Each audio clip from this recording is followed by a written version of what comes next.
Hey guys, कैसे हैं आप सब। प्रीवियस वीडियो में हमने देखा जावा जेडीके कैसे इंस्टॉल करना है आपको अपने सिस्टम पे। आज हम लिखेंगे हमारा पहला जावा का प्रोग्राम और उसको समझेंगे end to end with practical approach. तो सबसे पहले आपको डाउनलोड करना है IDE। ये वीडियो सीरीज़ में we will be using IntelliJ IDEA। तो IDE क्या होता है? IDE means integrated development environment, जहाँ हम हमारा कोड लिख सकते हैं, एडिट कर सकते हैं। बेसिकली ये एक एडिटर है बट एडवांस्ड एडिटर है। मतलब ये डीबगिंग एंड कंपाइलिंग टूल्स भी प्रोवाइड करता है, जिससे हमारी एफिशिएंसी काफ़ी इंक्रीज़ हो जाती है। Also IDE provides multi language support, जिससे हम हमारा पूरा का पूरा एप्लीकेशन एक IDE में ईजीली लिख सकते हैं और रन कर सकते हैं। ठीक है, यहाँ पर हम IntelliJ IDEA के लिंक पे आ जाएंगे, तो ये लिंक मैं डिस्क्रिप्शन बॉक्स में प्रोवाइड करूँगी और you can Google search IntelliJ IDEA, तो आपको फर्स्ट लिंक मिल जाएगी ऑफ JetBrains। ठीक है, आपको कम्युनिटी वर्जन डाउनलोड करना है एंड कम्युनिटी वर्जन को इंस्टॉल करना है। मैंने ऑलरेडी डाउनलोड कर लिया, so I will just cancel this. तो IDE इंस्टॉल करके सब कुछ डिफ़ॉल्ट रखना है एंड उसको इंस्टॉल करना है। उसके बाद आपको करना है फाइल, न्यू प्रोजेक्ट। तो बेसिकली हमको एक नया प्रोजेक्ट क्रिएट करना है। आप अगर इधर लेफ्ट में देखोगे तो we have selected language Java. यहाँ पर ये ऑटोमेटिकली जावा लैंग्वेज ही सिलेक्टेड होगा। अगर आपको और कोई चाहिए तो आप सिलेक्ट कर सकते हो। Basically we will be selecting a language here. Project SDK automatically IntelliJ ने समझ लिया है कि मेरा JDK कहाँ पड़ा है मेरे सिस्टम पे, और वो यहाँ पर रख दिया है। अगर आपको कुछ नया JDK का पाथ देना है तो आप ऐड JDK यहाँ पर कर सकते हो, बट मेरा ऑटोमेटिकली IntelliJ ने एनालाइज कर लिया है एंड फाइंड कर लिया है जावा का वर्जन। एंड हमको लाइब्रेरीज एंड फ्रेमवर्क्स में कुछ ऐड करने की ज़रूरत नहीं है, so we will click next. After that यहाँ हमें पूछ रहा है क्रिएट प्रोजेक्ट फ्रॉम टेम्पलेट। तो हमें इसको चेक करना है क्योंकि हमको एक अभी बेसिक सा ऐप बनाना है। तो ये बेसिकली हमको एक टेम्पलेट दे देगा, एक प्रोटोटाइप दे देगा, जैसे हम इजीली लिख सके हमारा फर्स्ट एप्लीकेशन। ठीक है, विल क्लिक ऑन नेक्स्ट। इसके बाद यहाँ पे प्रोजेक्ट का नाम देना है हमको, क्योंकि हमारा पहला प्रोजेक्ट है। I just give first app. ठीक है, और प्रोजेक्ट का लोकेशन जो आपको चाहिए आप दे सकते हो। एंड बेस पैकेज अभी के लिए आपको एम्प्टी छोड़ना है, क्योंकि पैकेजेस के बारे में हमने अब तक समझा नहीं है। जब हम समझेंगे तो हम पैकेज ऐड कर लेंगे। We will click next and finish. तो जैसे ही हमारा फर्स्ट प्रोजेक्ट बन गया, ये स्क्रीन ओपन हो जाएगी। तो लेफ़्ट में बेसिकली हमको प्रोजेक्ट दिख रहा है कि हमारा प्रोजेक्ट क्या है, फर्स्ट ऐप नाम का प्रोजेक्ट है, और एक फ़ाइल बन गई है उसमें main.java। तो main.java में क्या प्रेजेंट है? एक क्लास प्रेजेंट है कॉल्ड एस मेन, और मेथड प्रेजेंट है कॉल्ड एस मेन। ठीक है, तो ये basically public static void main string args ये एंट्री पॉइंट है। उसके अंदर जो भी हम कोड लिखेंगे वो हमारा JVM रन करेगा। इसके बाहर आप कुछ भी कोड लिखो वो JVM रन नहीं करेगा। ठीक है, तो पब्लिक स्टैटिक वॉइड मेन ये प्रोटोटाइप है और ये हमें हमेशा फॉलो करना है। इसका सिग्निफिकेंस क्या है प्रैक्टिकली हम सब कुछ समझेंगे। ठीक है, और लेफ़्ट में है हमारा प्रोजेक्ट स्ट्रक्चर। तो बेसिकली अगर आप सोर्स में जाओगे, सोर्स के अंदर हमारे पास मेन फाइल है। ये जो क्लास है उसका नाम कुछ भी हो सकता है, ज़रूरी नहीं है मेन रखना। ठीक है, और यहाँ पर बट जो ये मेथड का नाम है वो मेन ही होना चाहिए, and it should be all small letters. It should start with basically a small letter. ठीक है, क्लास क्या होता है? क्लास अभी के लिए आप समझ सकते हैं, it contains sections of code. तो जो भी हम कोड लिखेंगे वो एक क्लास के अंदर लिखेंगे, और एक जावा फाइल में, जैसे ये main.java फाइल है, एक जावा फाइल में मल्टीपल क्लासेस हो सकते हैं, बट एक ही पब्लिक क्लास हो सकता है। और जो भी क्लास पब्लिक है उसका नाम फाइल का नाम से मैच करना चाहिए। ठीक है, तो यहाँ पे पब्लिक क्लास का नाम क्या है? मेन। तो ये और ये जो मेन है फाइल का नाम, ये दोनों मैच करने चाहिए। अभी हम समझते हैं कि इसका सिग्निफिकेंस क्या है। Public static void main string args, animation के थ्रू समझेंगे इसको। तो आप देख सकते हैं जैसे हमें प्रोटोटाइप मिला था, फिर से हमने सेम लिख लिया है पब्लिक क्लास फर्स्ट प्रोग्राम। तो प्रोग्राम जो क्लास का नाम है वो कुछ भी हो सकता है। यहाँ पर हमने फर्स्ट प्रोग्राम नाम लिखा है, and then we have public static void main string args. तो सबसे पहले जान लेते हैं पब्लिक। पब्लिक क्या होता है? पब्लिक ये एक एक्सेस मॉडिफायर है।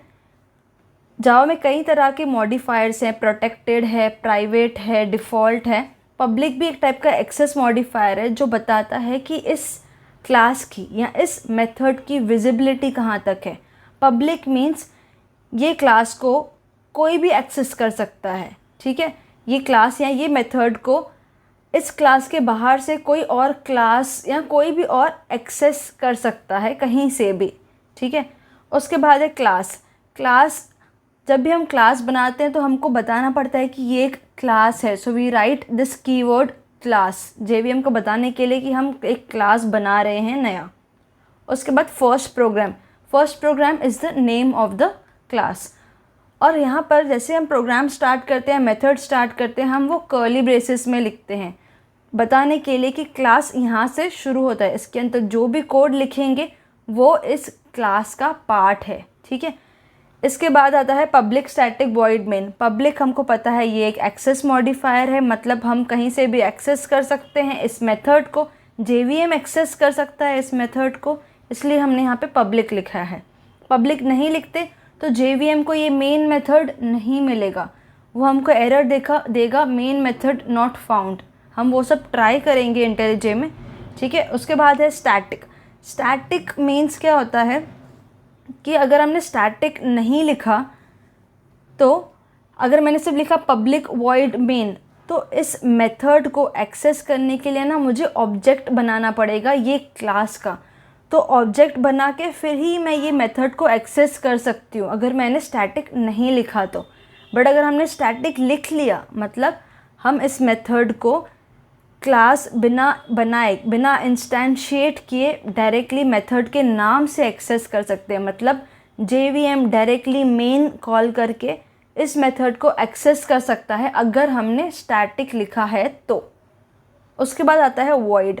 वॉइड मीन्स ये मेथड का रिटर्न टाइप है void. Return type void means it is returning nothing. और आप पूछो कि अभी मेन मेथड क्यों नहीं कुछ भी रिटर्न कर रहा है? क्योंकि जैसे ही मेन मेथड ख़त्म हो जाता है ना, एग्जीक्यूशन भी ख़त्म हो जाता है प्रोग्राम का। तो जो भी हमको एग्जीक्यूट कराना है, आउटपुट में चाहिए, सब कुछ हमको मेन के अंदर लिखना है, ना कि जब मेन ख़त्म हो जाएगा उसके बाद, ठीक है। इसके लिए main method always returns void which is nothing. उसके बाद है मेन। मेन क्या है? ये मेथड का नाम है जहाँ से हमारा प्रोग्राम का एग्जीक्यूशन शुरू होता है। जावा प्रोग्राम का एग्जीक्यूशन जहाँ से शुरू होता है। उसके बाद है string args.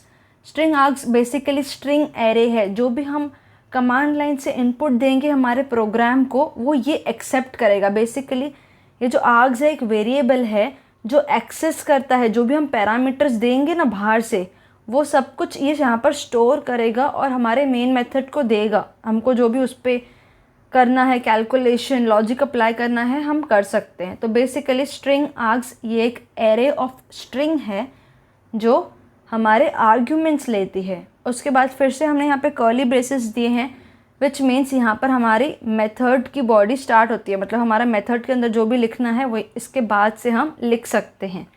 And we have to close these curly braces, so we have to first close the method curly brace and then the class curly braces, ठीक है। तो ये हमने एनिमेशन के ज़रिए समझ लिया कि ये जो प्रोटोटाइप बना के दिया हमको हमारे IDE ने, उसका सिग्निफिकेंस क्या है, उसका मतलब क्या है। अब इसको हम प्रैक्टिकली देखते हैं कि हर एक वर्ड का क्या इम्पोर्टेंस है। तो हम हमारे प्रोग्राम में आ गए हैं। मैं इस प्रोग्राम को जूम कर लूँगी so that you can view it properly. तो अभी आपने देखा we have public class main, public static void main, string args. अब इसके अंदर सबसे पहले हम ये प्रोग्राम को रन करते हैं, ठीक है। रन करने के लिए हमको कुछ आउटपुट में दिखना चाहिए, ठीक है। तो हम कुछ प्रिंट कर लेते हैं। तो वी विल राइट system.out.print। इसी तरह से हम जावा में कुछ भी प्रिंट करना होता है, we use this statement system.out.print। मैं यहाँ लिखूँगी welcome to our first app, ठीक है। और semicolon. Every sentence, every statement, every instruction in a Java app should end with a semicolon, ठीक है। अभी इस प्रोग्राम को हमको रन करना है। दो तरीके हैं। सबसे पहला तरीका, यहाँ पर आप रन में गए and you will click on run main. ठीक है, तो यहाँ पर क्या होगा, हमारा प्रोग्राम कंपाइल भी होगा और रन भी होगा, दोनों स्टेप करेगा and it will give us the output. तो हमको आउटपुट में आया है welcome to our first app. एक और तरीका है रन करने का, आप डायरेक्टली टूल बार में ये देख सकते हो, रन मेन करके ये है, ये एरो जैसा है, इसको क्लिक करने से ही आपका प्रोग्राम रन हो जाएगा। तो again it will compile and run and give us the same output. ठीक है, अब हमको इसका सिग्निफिकेंस समझना है इस लाइन का, public static void main string args. First what we will do is we will remove this public, कि अगर मेरा मेन मेथड पब्लिक ना हो तो JVM कैसे रिएक्ट करेगा, कोड हमारा चलेगा या नहीं चलेगा, लेट्स फाइंड आउट। तो ये हम रन कर लेते हैं, मैंने पब्लिक रिमूव कर लिया है। We will just run this program and we will see what happens. तो प्रोग्राम कंपाइल तो हो गया, लेकिन JVM ने एरर दिया, रन टाइम एरर दिया। क्या दिया, main method not found in class main. तो ये क्लास तो आपको पता है कुछ भी हो सकता है क्लास का नाम, इसको कौन सा मेथड नहीं मिला है, मेन मेथड। ये मेन मेथड तो यहाँ पर है, आप बोलोगे उसको क्यों नहीं मिला है, क्योंकि हमने यहाँ पर पब्लिक नहीं दिया है।